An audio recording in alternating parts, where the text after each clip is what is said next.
사랑합니다. 이제 끝이 와 갑니다. 하나님은 자신의 백성들을 과거에 아브라함에게 약속하셨던 그 언약을 지키시기 위해서 애굽이라는 한 나라를 뒤흔드시고 계십니다. 10가지의 재앙이라는 정말 말 그대로 말이 안 되는 그런 기적을 통해서 이스라엘 백성에게는 기쁨의 소식이자 기적이라고 즐거워하면서 이야기할 수 있지만 애굽 사람들 입장에서는 말도 안 되는 재앙으로 하나님이 자신의 약속을 지키고 계십니다. 하나님의 약속이 성취된다는 것은 언제나 이런 양면이 있습니다. 하나님이 약속하신 것 중에 가장 근본적이고 가장 큰 약속은 하나님의 나라를 이 땅에 세우시겠다는 겁니다. 이것을 위해서 하나님이 우리와 함께 계시고 예수님이 이 땅에 내려오셨고 십자가를 지시고 죽으시고 다시 사셨고 성령이 우리에게 임재해 계시는 겁니다. 하나님이 우리와 함께 계시는 이유 중 하나는 우리를 사랑하셔서도 맞지만 동시에 본인이 구약 맨 처음 창조 때부터 약속하신 그 약속을 지키시기 위함입니다. 그 약속은 내가 내 나라를 이 땅에 세우겠다는 거예요.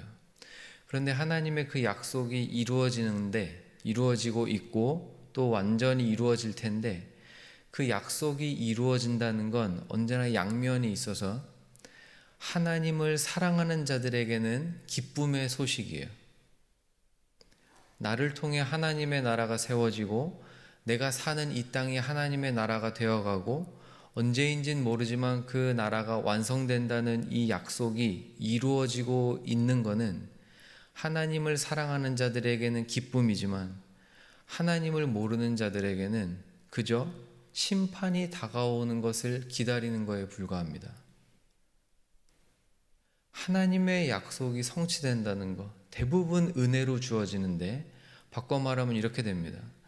은혜를 받는다는 것도 하나님을 사랑하는 자들에게는 기쁨이지만 하나님을 모르거나 하나님을 버렸거나 하나님을 안다고 말하지만 하나님을 진짜 모르는 사람에게는 어쩌면 그저 심판의 소식에 가까울 수도 있어요.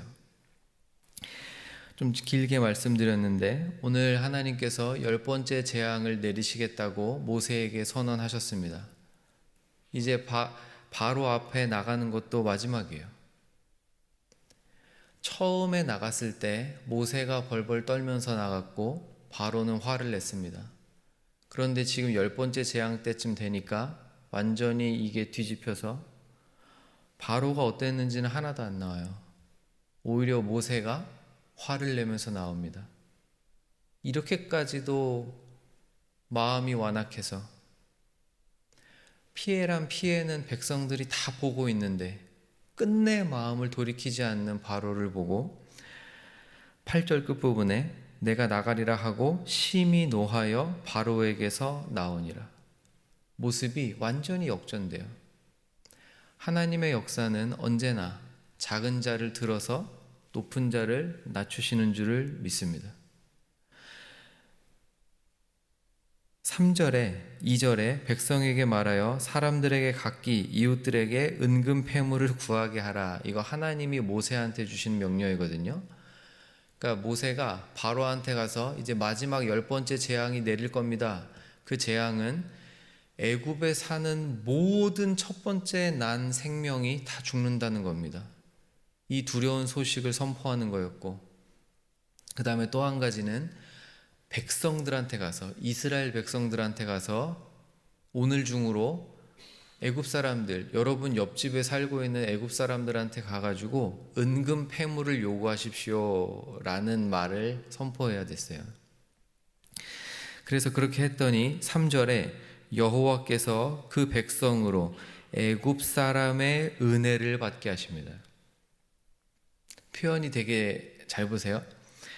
하나님이 그 백성으로, 그러니까 이스라엘 백성이에요. 하나님이 이스라엘 백성들한테 애굽 사람들에게 은혜를 받게 하십니다. 이스라엘 사람들 입장에서는 은혜를 받고 있어요. 애굽 사람들을 통해서 받고 있습니다. 하나님의 뜻이 이루어지고 있어요.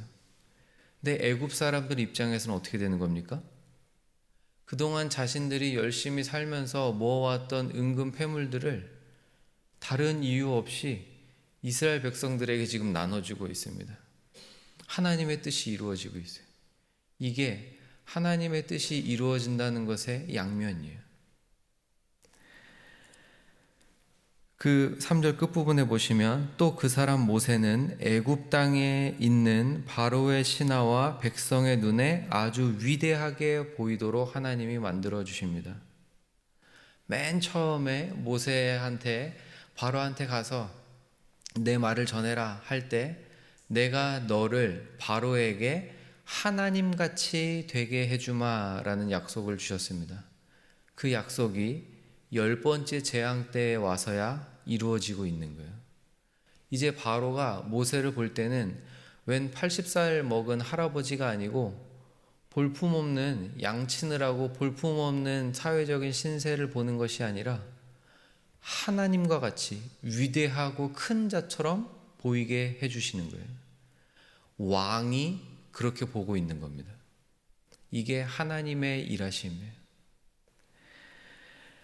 정말 가슴 아픈 이야기는 9절에 여호와께서 모세에게 이르시기를 바로가 너희의 말을 듣지 아니하리라.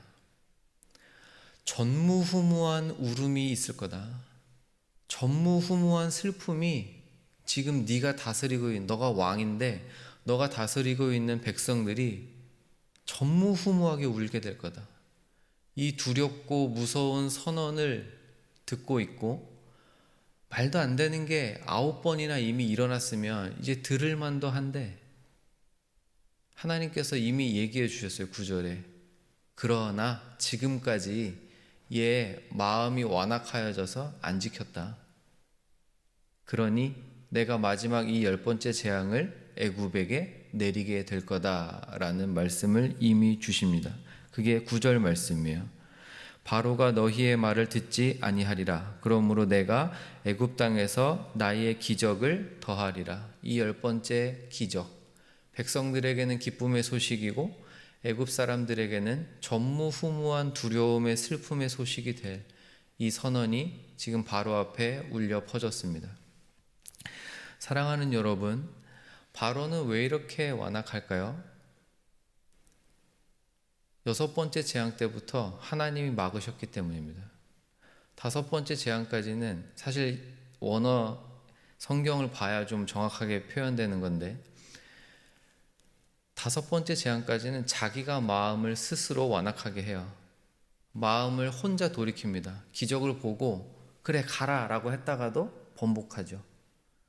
그런데 6번째 재앙부터는 하나님이 바로가 마음 돌이키는 걸 허락치 않으세요. 이게 얼마나 두려운 표현인지 모릅니다. 회개할 기회를 잃어요. 주변에서 저 끝이 어떻게 될지 뻔히 보이는데 멈추지 못하고 달려가시는 분을 본 적이 계십니까? 저 끝에 아이고 큰일 날 것 같은데 진짜 저러면 안 될 것 같은데 야 저건 누가 봐도 안 되는 거 아니야?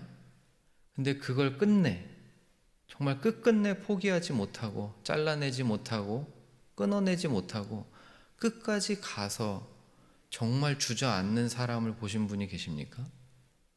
간혹 저희 주변에는 보이죠. 그냥 쉽게 말하면 뉴스면에 많이 나오는 도박이나 무슨 마약이나 뭐 이런 걸 굳이 들지 않아도 하나님이 기뻐하시지 않는 어떤 한 행동을 끝끝내 포기하지 못하고 가는 거예요. 근데 왜 갈까요, 그 사람은? 바보여서 가는 겁니까? 아마 그렇진 않을 겁니다. 남들이 뭐라 해도 나는 이게 옳다고 생각해. 남들이 뭐라고 하건 나는 이게 정말 좋아. 대부분 이런 생각에 사로잡혀서 남들은 아니라고 해도 나는 맞으니까, 남들이 틀렸다고 해도 내가 생각할 때 이게 나한테 더 이득이 되니까, 매 주일 여기서 하나님의 말씀이라고 선포가 될 때마다 저건 좀 귀에 거슬려도 막상 내가 내 삶을 살아갈 때는 이게 더 이득이 되는 걸, 결국 이 마음 하나에 끝까지 가다가 주저앉는 분들을 가끔 만나게 됩니다. 이것이 옳다고 생각하는 것, 하나님의 말씀을 제외하고는 단 하나도 없습니다. 이 땅에 살면서 변하지 않는 것도 없고, 이 땅을 살면서 절대적인 선도 없습니다. 오직 하나님의 말씀만이 변치 않는 유일한 영원한 선하심인 줄 믿습니다. 이것이 너무 당연한 이야기지만 때론 저희들도 네가 뭘 아냐, 내가 이미 해봤는걸, 그냥 몇 가지 얄팍한 내 생각과 경험 때문에 이게 옳아, 이게 더 나아, 이게 더 이득이야, 이 생각에 사로잡히면 저희 자칫 잘못하면 이렇게 가는 겁니다. 저는 바로의 이 이야기를 볼 때마다 이런 생각이 듭니다. 아마도 제가 목회자이기 때문에 더 들 수 있는 것 같아요. 하나님의 말씀을 전하는 게 일인 사람이니까. 그래서 오늘도 이렇게 기도를 해야겠다라고 생각하면서 올라왔습니다. 하나님, 제 생각 가운데 하나님이 주신 생각이 아니라면, 하나님의 말씀에서 깨닫는 생각들이 아니라면 절대적이지 않게 해주십시오. 그럴 수도 있지라고 생각할 수 있도록 마음에 힘을 주시고, 이해할 수 있는 마음들, 품을 수 있는 마음들, 사람을 사랑할 수 있는 마음을 주십시오. 오늘도 이렇게 기도하며 하나님 원하시는 삶을 살아가시는 저와 여러분이 되었으면 좋겠습니다.